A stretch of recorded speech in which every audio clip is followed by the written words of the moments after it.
आज हम बात करने वाले हैं 11th क्लास की स्टडी के ऊपर, क्योंकि बहुत सारे मेरे जो स्टूडेंट्स हैं ना वो बोलते हैं मैम आप 10th क्लास के वीडियोस बनाते हो, आप 12th क्लास के लिए भी वीडियोस बनाते हो, बट 11th क्लास के लिए पर्टिकुलर वीडियो आप नहीं बनाते हो, अदरवाइज आप 10th या 12th के साथ हमें घुसा देते हो।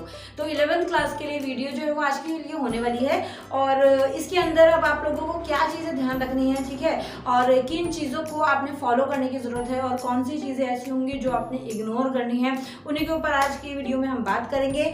सो फर्स्ट टाइम अगर आप मुझे देख रहे हैं तो please make sure to subscribe the channel and also hit the like button अगर आपको वीडियो एंड तक पसंद आती है, ठीक है, स्किप मत करना, काफ़ी मज़ा आएगा। सबसे पहली चीज़ तो देखो, अगर आप 11th क्लास में चले जाते हो, बहुत ज़्यादा हमें जिद्दोजहद करने के बाद 11th क्लास नसीब होती है, क्योंकि 10th क्लास में कई बच्चे ऐसे होते हैं जो कंपार्टमेंट फेस करते हैं, कई बच्चे ऐसे होते हैं जो ओपन बोर्ड से जाते हैं तो वो भी बेचारे फेल हो जाते हैं, कई बच्चे ऐसे होते हैं जो रीचेकिंग रिवोल्यूशन की वजह से अनफॉर्चुनेटली फेल हो जाते हैं। तो इन शॉर्ट बहुत सारे जद्दोजहद करने के बाद, बहुत सारे एफर्ट्स करने के बाद हमें 11th क्लास नसीब होती है और हम 11th क्लास में पहुंच जाते हैं।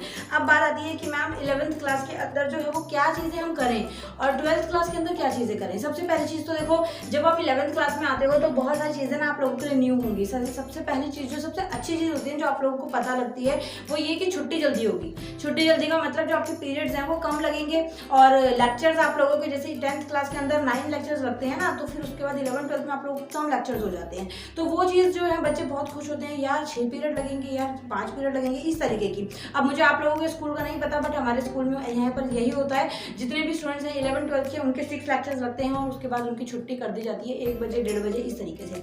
स्कूल वाला जो वो होता है ना एक जिसको बोलते हैं कि इन्वायरमेंट, वो थोड़ा सा कम हो जाता है, क्योंकि स्कूल में वही 3 बजे छुट्टी होती है, 2:30 बजे छुट्टी होती है, फिर हम घर जाते हैं। लेकिन 11th 12th में थोड़ा सा हम सीनियर सिटीजन नहीं, सीनियर विंग के स्टूडेंट बन जाते हैं, तो इसलिए वो चीज़ जो है वो फिर हमें दिखती है।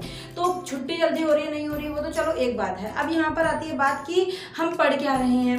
सबसे पहली चीज़ तो मैं इतनी बार आप लोगों को बोलती हूँ कि आप लोगों ने फुल फ्लेज मतलब कि ट्राई करने के बाद आई होप आप लोगों ने स्ट्रीम ली होगी। तो अगर आप लोगों ने अच्छे से स्ट्रीम चूज़ कर ली है तो यहाँ पर अब बात आती है कि स्ट्रीम वाले जो सब्जेक्ट्स हैं वो आपको समझ आ रहे हैं, ये नहीं आ रहे हैं, ओके।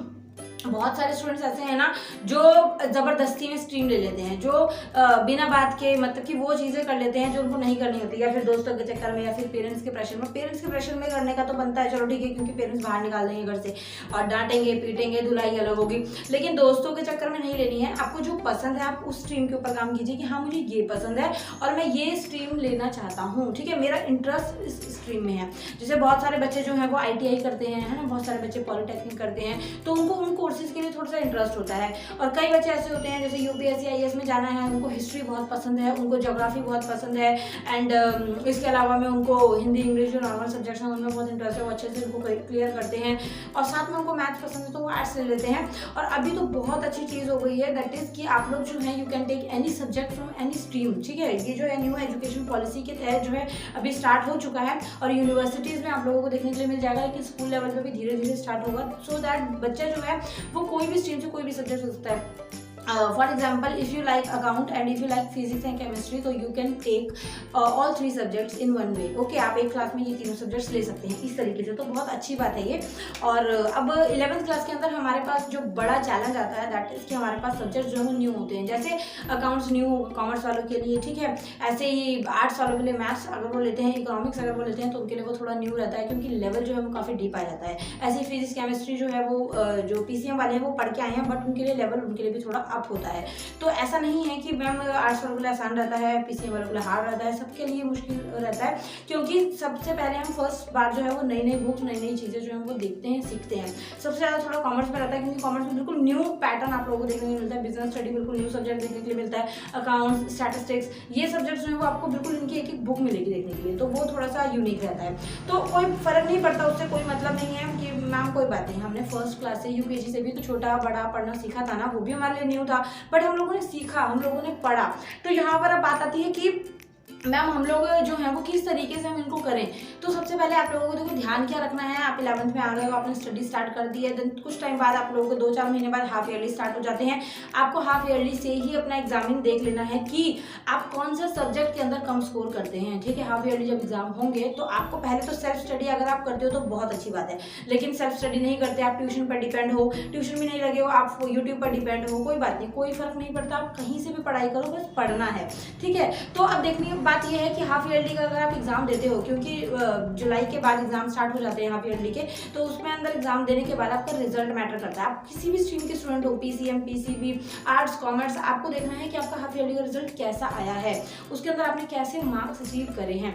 जैसे मान लो कॉमर्स का स्टूडेंट है, उसके अकाउंट्स के अंदर वो फेल हो जाता है हाफ ईयरली में, या फिर अकाउंट में उसके बहुत कम मार्क्स आते हैं, तो आपको रिस्क नहीं लेना है। You will not take any risk. आप लोग क्या करेंगे, आप ट्यूशन लग जाएंगे उस चीज़ की, ठीक है, या फिर उसको लेके आप सीरियस हो जाएंगे कि मैं इस सब्जेक्ट में वीक हूँ और मुझे ये सब्जेक्ट पढ़ने की ज़रूरत है, मुझे इस सब्जेक्ट में थोड़ा और अच्छा करने की ज़रूरत है। इस तरीके से ना आपने खुद से बातें करनी है, क्योंकि अगर 11th में सीरियस नहीं होगे, सेम थिंग जो है वो 12th में फेस करनी पड़ेगी, और 12th में लेवल थोड़ा और अप हो जाएगा, और फिर उसके बाद आप वो चीज़ नहीं कर पाओगे। इसलिए 11th जो है, 11th class is your base of your 12th class, ठीक है। अगर 12th बोर्ड के अंदर अगर आपको अच्छी परसेंटेज लेकर आनी है, अगर 12th बोर्ड के अंदर आपको बहुत अच्छा स्कोर करना है, so you have to clear 11th class with good percentage, ठीक है। 80 प्लस का टारगेट रखो, 90 प्लस का टारगेट रखो, सो दैट आप लोगों के डिसेंट मार्क्स आए, डिसेंट परसेंटेज आए। जो भी आपको लगता है 11th क्लास में अपनी कमियां देख लो कि मुझे ये सब्जेक्ट जो है वो नहीं आ रहा है, ये सब्जेक्ट में मैं लुढ़क रहा हूँ, ये सब्जेक्ट मुझसे नहीं हो रहा, समझ नहीं आ रहा, तो आपको उस सब्जेक्ट के ऊपर अच्छे से काम करने की ज़रूरत है।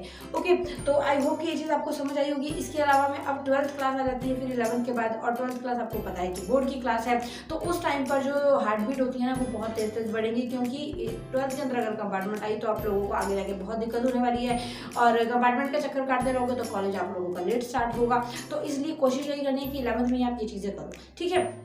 एक चीज़ और कि कई बच्चे जो है ना बहुत ज़्यादा पोलाइटली इस चीज़ को लेते हैं कि 11th ही है, हो जाएगी क्लियर, कोई बात नहीं, पेपर तो स्कूल से ही आने हैं। बहुत सारे बच्चों को रहता है कि बाहर से पेपर आते हैं, लेकिन स्कूल में ही सब डिपेंड होते हैं। टीचर से आपको पेपर बनाते हैं, टीचर्स आपके असेसमेंट लगाते हैं, सब कुछ स्कूल से होता है, ओके।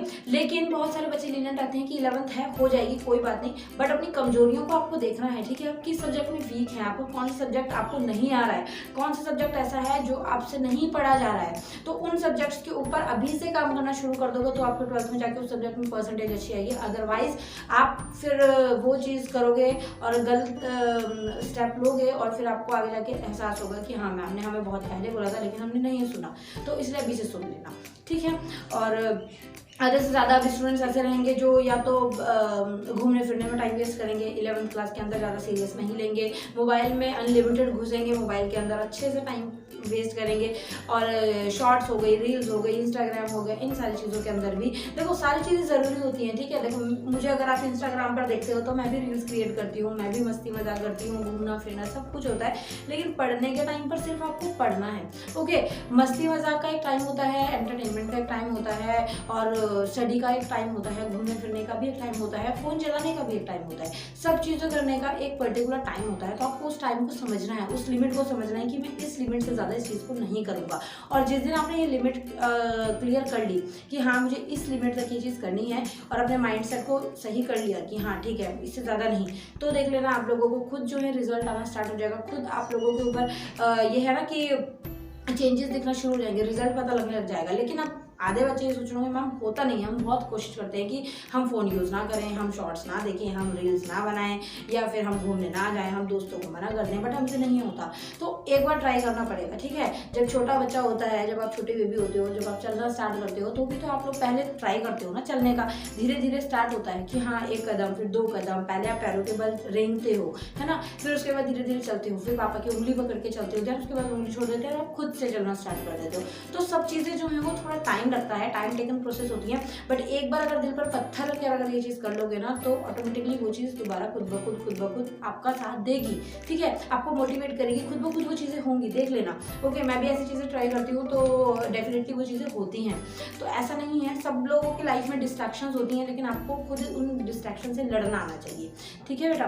तो 11th में आपने मुझसे प्रॉमिस करना है कि मैम हम बहुत अच्छा स्कोर करेंगे, ठीक है। 80 प्लस का टारगेट बना के रखो, 90 प्लस नहीं बोलूँगी, 80 प्लस जो है वो टारगेट बना के रखो, आपकी मर्जी, आप 90 प्लस 95 प्लस लेना चाहते हैं, दैट इज़ गुड। और अगर इसमें 11th में अगर आप स्कोर ले आते हो तो 12th में आपको इससे ज़्यादा स्कोर लाने से कोई नहीं रोक सकता, ठीक है। तो मुझे बताना आप लोगों का टारगेट कितना है, आप लोग कितना टारगेट रखते हो कि हाँ मुझे मैम इस क्लास के अंदर इतना लेकर आना ही है, मुझे इस क्लास के अंदर इतनी परसेंटेज गेन करनी ही है। और आपका वीक सब्जेक्ट कौन सा है वो भी मुझे बताओ कमेंट में, या फिर इंस्टाग्राम टेलीग्राम पर आप आ सकते हो, वहाँ पर आप मुझसे डिस्कस कर सकते हो। और अगर ज़रूरत है तो आप उस एग्ज़ाम की मतलब उस सब्जेक्ट की ट्यूशन ले सकते हो, ठीक है। और बस ठीक है, और ज़्यादा नहीं बोलूँगी, बस ये वीडियो जो है वो स्पेशली 11th क्लास वालों के लिए थी, लीनियंट मत लेना। 11th में परसेंटेज अगर अच्छी नहीं आई तो फिर देखना ना लोग, ठीक है। कमेंट में मुझे बताना क्या टारगेट है और हाफ ईयरली एग्जाम कब से स्टार्ट है। देन उसके अलावा अगर आप मेरी वीडियो अगर आपको सही लगी हो, जेन्युइन लगी हो, तो उसको अपने फ्रेंड्स में शेयर करना जो भी 11th क्लास अभी कर रहे होंगे, ओके। चैनल को लाइक सब्सक्राइब कर देना, जैसे कि मैं ऑलवेज आप लोगों को बोलती ही हूँ। और नेक्स्ट वीडियो में मिलती हूँ। कोई अगर जेन्युइन टॉपिक हो जिस पर आप वीडियो चाहते हो तो प्लीज़ डू कमेंट, ठीक है। इंस्टाग्राम पर फॉलो कर सकते हैं, टेलीग्राम ग्रुप ज्वाइन कर सकते हैं, इंग्लिश स्पीकिंग ग्रुप भी है जो भी आपको डिस्क्रिप्शन में आपको उसका लिंक भी मिल जाएगा, ठीक है। बट उसके लिए आपको टेलीग्राम इंस्टॉल करना पड़ेगा जो थोड़ा सा भारी भरकम काम है ना। इसलिए अगर कर सकते हो तो वेल एंड गुड, आप वहाँ पर आ सकते हैं और मुझसे इंटरेक्ट हो सकते हैं। कोई आपको डाउट हो वो भी आप पूछ सकते हैं। Thank you so much for watching, bye bye.